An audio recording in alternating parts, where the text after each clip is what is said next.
मंगलम कुंद कुंदार्यो जैन धर्मोस्तु मंगलम सर्वमंगल मांगल्यम सर्वकल्याणकारकम प्रधानम सर्वधर्माणां जैनम जयतु शासनम वंदे विद्यासागरम।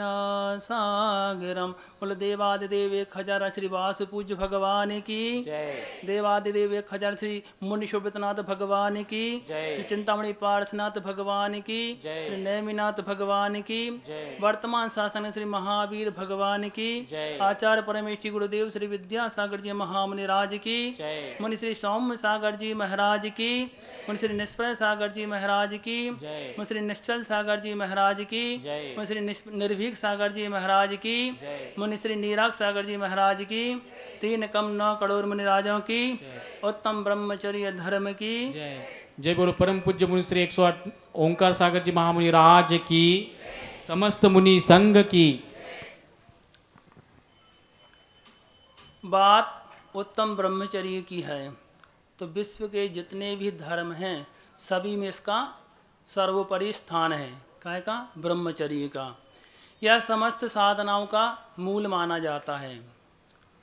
ब्रह्म का अर्थ होता है आत्मा, और आत्मा की उपलब्धि के लिए जो आचरण किया जाता है वह कहलाता है ब्रह्मचर्य। जो व्यक्ति आत्मा के जितना निकट होता है वह उतना ही ब्रह्मचारी होता है, और जो व्यक्ति जितनी आत्मा से दूर होता है उतना ही वो क्या होता है? ब्रह्मचारी होता है। तो अपनी आत्मा के निकट रहना ब्रह्मचारी है और अपनी आत्मा से दूर रहना ब्रह्मचारी है। जो ब्रह्म को तोड़े बिना हुआ है ब्रह्मचारी बन नहीं सकता।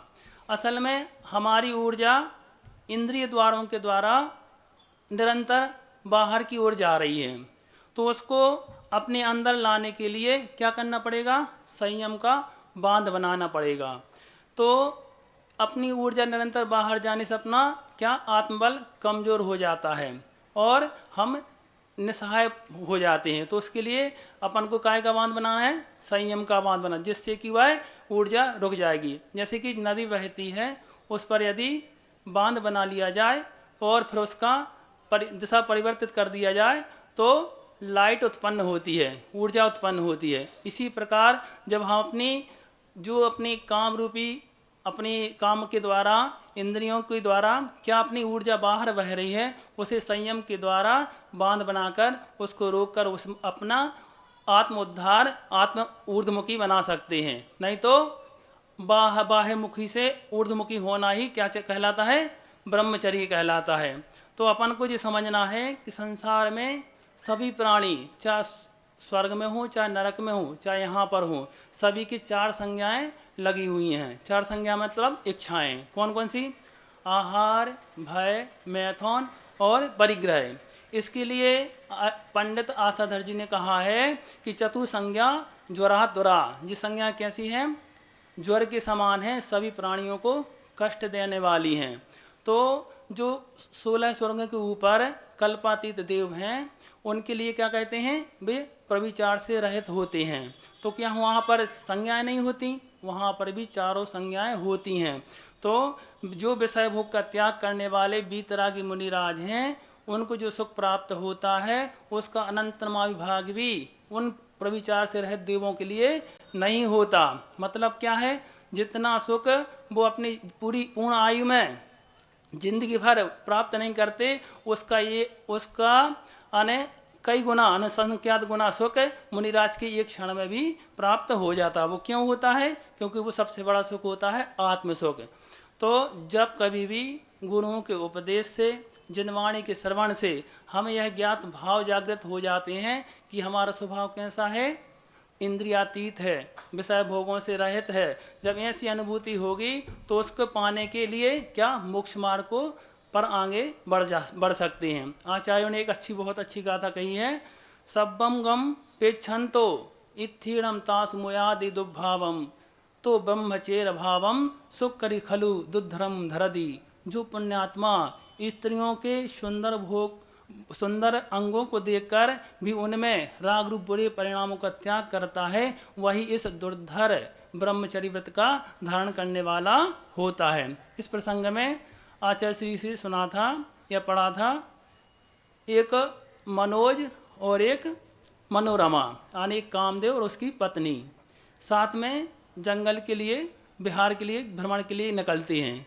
तो वहाँ पर निकलते हैं तो कामदेव अपनी क्या बताते, प्रभुत्वता जताने के लिए कहता है कि सारा संसार हमारे अधीन है, काम के अधीन है, कोई भी इससे अछूता नहीं है। ऐसा अपना बखान करता है तो रति उसकी हाँ में हाँ मिलाती है। अब जब थोड़ी दूर पहुंच जाते हैं तो एक शिलाक पर बैठे हुए एक मुनिराज दिखते हैं। तो रति पूछती हैं, स्वामी वो वहाँ पर जो तेज सा चमक रहा है वो कौन है? तो कामदेव उनको देखकर हतप्रभ रह जाता है, एकदम सन्न रह जाता है। क्यों? क्योंकि अभी तक तो उसका बखान चल रहा था कि हमारे पूरी दुनिया हमारे अधीन है, हमसे कोई अछूता नहीं है। लेकिन जैसे उनको देखता है तो वह सोचता है कि ये ना जाने कौन सी इनमें शक्ति है जो हमारे बस में नहीं हुई, और पूरा संसार तो हमारे बस में है। अच्छे अच्छे पहलवान भी कहलाने वाले भी काम के अधीन हो जाते हैं, लेकिन एक कौन से मुनिराज हैं जो हमारे बस में नहीं होते। तो क्या उनके लिए आचार्य समंत भद्र स्वामी ने क्या कहा है? हरिनाथ भगवान की स्तुति करते हुए, अंत का कृंत को निर्णाम जन्म ज्वर सखा सदा त्वमंत कांत कम प्राप्त व्यावृता काम हतारता। यानी हरिनाथ भगवान की स्तुति करते हुए कह रहे हैं कि पुनर्जन्म और ज्वर आदि जितने भी व्याधि हैं साथी हैं और हमेशा मनुष्यों को रुलाने वाली हैं। किसके साथी हैं जी? मृत्यु। सभी लोग किससे डरते हैं? मृत्यु से। और मृत्यु का देवता कौन है? यम। उसको भी जिन्होंने जीत लिया है, जिन्होंने मृत्यु को भी जीत लिया है, उसके लिए ये क्या है? साथी हैं। कौन? जिन्होंने काम को जीत लिया है उनके चरणों में नतमस्तक कौन है? रति और कामदेव भी। ऐसे भी तरह की मुद्रा के सामने आकर सभी नतमस्तक हो जाते हैं। और भक्तांबर में भी आचार्य मानव ने कहा है, चित्रम किमत्र यदि ते त्रिसांग नाभिर नीतम मना गपि मनो नवकार मार्गम कल्पांत काल मरुता चलिता चलेन किम मंदराद्य शिखरम चलितम कदाचित।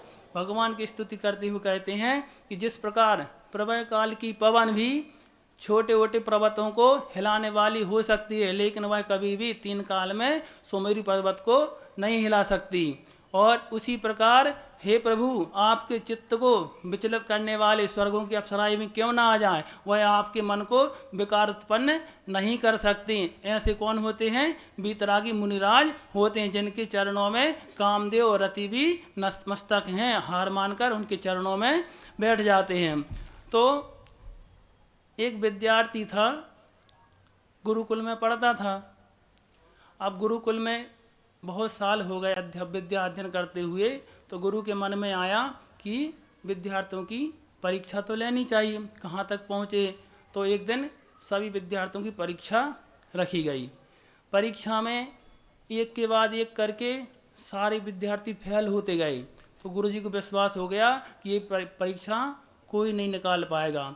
फिर एक लास्ट में एक विद्यार्थी बचता है, उसको बुलाया जाता है। परीक्षा क्या थी कि मुख में 1 चम्मच बूरा यानी मीठा शक्कर रखना है। तो उसको बुलाया जाता है, उसके मुँह में 1 चम्मच बूरा रखा जाता है। अब गुरु इसके ऊपर उसके ओर देखते हैं, तो उसके ओर देखते हुए खुश हो जाते। क्यों? कि इसके विद्यार्थी के भाव में परीक्षा क्या थी? सिर्फ मुख में रखना है, उसका ना स्वाद लेना है, ना उसको चखना है, ना ही अंदर करना है। तो उसने परीक्षा में यही समझा कि जो गुरु ने बोला है वही करना। उसने उसके भाव भी नहीं हुए उसे चखने के। उसको देखकर क्या गुरुजी खुश हो जाते हैं कि तुम परीक्षा में पास हो गए। तो कहा है जो इंद्रिय विजय होता है वही सच्चा ब्रह्मचारी होता है। एक बार की बात है, जब रामचंद्र जी वैराग्य धारण करके वन में दीक्षा ले लेते हैं और ऐसा ध्यान लगाते हैं कि वह बाहर की घटनाएं सब भूल जाते हैं, बाहर क्या हो रहा है उसे कोई भी नॉलेज नहीं रहता। तो उस समय जो सीता का जीव प्रतीन्द्र हो गया था, वह सोचता है इन्होंने तो सीधा मोक्ष का मार्ग पकड़ लिया, मोक्ष जाने के लिए हमें तो बीच में स्टेशन पर रुकना पड़ा, क्यों ना हो कि हम लोग साथ में मोक्ष जाएं। तो वो क्या सोचती है कि हमें जाकर श्री राम के लिए क्या देखते हैं कि नहीं देखना है, और वहाँ से आकर यहाँ पर सीता का रूप धारण करके उन पर उपसर्ग करती है। उपसर्ग मतलब ऐसा नहीं, उन्हें डगाने की प्रयत्न करती है। तो श्री राम तो क्या थे, अपने ध्यान में लीन थे, बाहर क्या हो रहा है इसका कोई उन्हें भान ही नहीं था। तो ये बाहरी पदार्थों से भी प्रभावित नहीं हुई। इसी को कहते हैं ब्रह्मचर्य। कोई भी आ जाए, जब अपने ब्रह्म ने आत्मा में लीन हो जाते हैं तो वह अपने ब्रह्मत्व को प्राप्त कर लेते हैं। एक सेठ जी थे, भगवान की अनन्य भक्ति करते थे। आप लोग जैसे आप लोग 10 दिन से यहाँ कर रहे ना, तो वे सेठ जी भी एक प्रतिमा बाजार से लेकर आए और उनके खूब धूमधाम से पूजा प्रारंभ करना शुरू कर दिया। अब प्रतिमा को क्या है, मोदक बहुत पसंद थे, तो उन्होंने भोग में क्या मोदक मंगाए और अच्छी बड़ी थाली में सजाकर लाए। उनकी नैवेद्य से पूजन की, आरती की, सब कुछ करके फिर वो प्रतिमा को एक टक निहारने लगते हैं। अब प्रतिमा को निहारते हैं तो वहाँ पर एक चूहा आ जाता है और मोदक को लेकर चला जाता है। कहीं हमने तो सुन रखा था भगवान तो महाबलशाली होते हैं, वो तो अपनी मोदक की ही रक्षा नहीं कर पाते, काय के भगवान जी। तो क्या है, वो इससे बलशाली तो कौन है, चूहा है। तो वह चूहा को पकड़ के पिंजरे बंद करके उसकी पूजन करने लगता है। अब 2-4 दिन उसके पूजन करते हैं कि जैसे वह पिंजरे से बाहर निकलता है उस पर बिल्ली झपटा मार देती है। अब बिल्ली झपटा मारती है तो पहले तो वो दुखी होते हैं, फिर सोचते हैं ये भी कमज़ोर निकला, तो फिर उसके अनुभव बढ़ता जा रहा है। तो फिर वह बिल्ली को पाल लेता है और उसकी पूजन चालू कर देता है। उसकी पूजन करते करते उसको वो अच्छी मोटी ताजी हो जाती है। एक दिन सेठानी जी अपने दूध ऐसे बाहर रखे भूल जाती हैं, तो बिल्ली आती, कितने खिला पिला दो, उसका क्या स्वभाव है, चोरी करना। वह आती है और बिल्ली दूध पीने लगती है। इतने में सेठानी जी आ जाती हैं और उनको गुस्सा आ जाता है कि सेठ जी की इतनी सेवा करते, इसकी पूजा करते हैं और इतना दूध पिलाते हैं, फिर भी यह इसने दूध हमारा पी लिया। तो उसको ऊपर से एक लठ मारते हैं, बिल्ली वहीं पर ढेर हो जाती है। इतने में बाजार से सेठ जी आते हैं, वो कहते बिल्ली कहाँ है।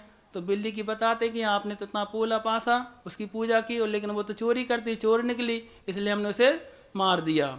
तो कहीं अच्छा मार दिया, तो कहीं इससे बलशाली तो कौन लग रही, कहीं वो प्रतिमा अपने लड्डू की रक्षा नहीं कर पाए, उससे बलशाली चूहा था, चूहा अपनी रक्षा नहीं कर पाए, उससे बलशाली बिल्ली थी, और बिल्ली से बलशाली तो हमारी सेठानी जी निकली। अब उनकी पूजा चालू हो गई। अब पूजा होते होते वो भी आलस करने लगी। एक दिन सेठ जी को कहीं बाहर जाना था, तो बोल दिया सेठानी जी हमें 10-10:30 बजे भोजन तैयार कर देना। अब वो बाहर से आते हैं कहीं से भोजन करने के लिए, तो सेठानी पूछते हैं भोजन तैयार है, कहीं भी तैयार करते हैं। तो सेठ जी को गुस्सा आ जाता है कि हमने पहले बोल दिया था कि हम बाहर जाना है, जल्दी भोजन तैयार कर देना, और उस पर एक थप्पड़ लगाते हैं, वह बेहोश हो जाती है।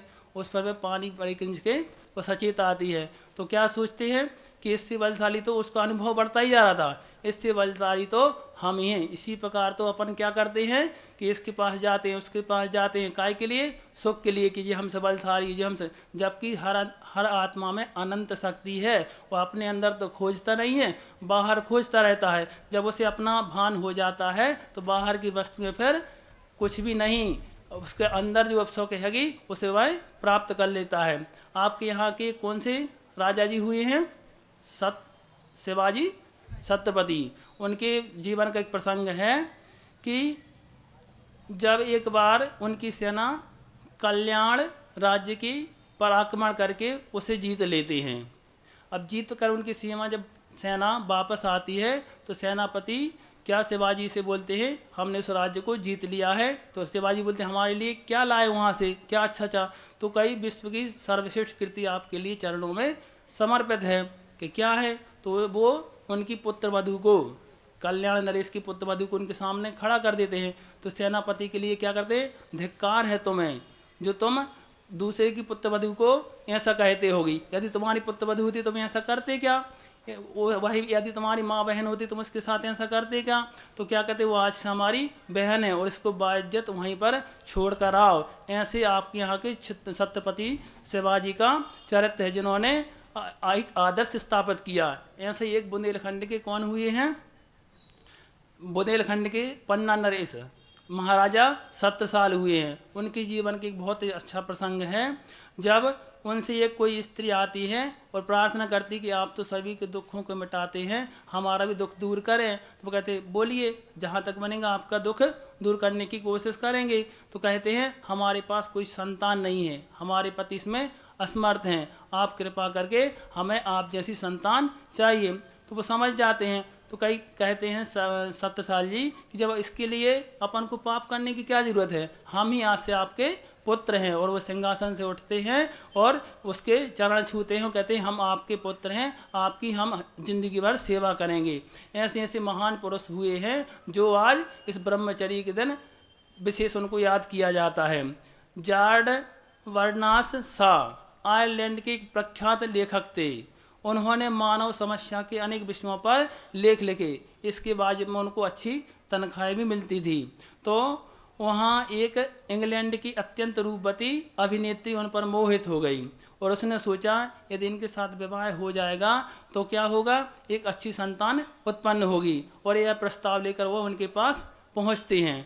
तो जब उनके पास तो समय नहीं था, जब वो भोजन करते हैं उस समय उनको समय दिया गया, तो वो भोजन भी करते जाएं और इनकी सुनते भी जाएं। फिर लास्ट में वो क्या बोले कि यदि वो बोले, पहले अभिनेत्री बोली कि यदि हमारा संबंध हो गया तो इससे ऐसी संतान होगी जो हमारी जैसी रूपवती होगी और आपके जैसा विद्वान होगा। जब उन्होंने भोजन कर लिया उसके बाद वो क्या बोलते हैं, यदि ऐसा उल्टा हो गया तो हमारे जैसा कुरूप और तुम्हारे जैसा मूर्ख हो गया तो क्या करेंगे, जिंदगी भर की टेंशन। वह जो अपने ऐसे मर्यादाओं को छोड़कर मर्यादाओं को उल्लंघन करके ऐसा प्रस्ताव रखते हैं उन्हें ऐसे ही मौखी खानी पड़ती है।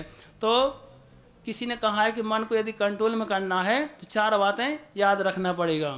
समय तो हो रहा है। कौन कौन सी? स्वस्थ मानसिकता, यानी अपने मन में विकृति ना आ पाए। इंद्रियों का संयम, यानी 5 इंद्रियों का संयम रखना, शॉर्ट में बता रहे हैं। और एक अच्छे मित्र की संसर्ग, यानी संपर्क में रहना। और भगवान की भक्ति, पूजा, अभिषेक आदि करना। जी करते रहोगे तो आपका मन हमेशा निर्मल बना रहेगा। बोली महावीर भगवान की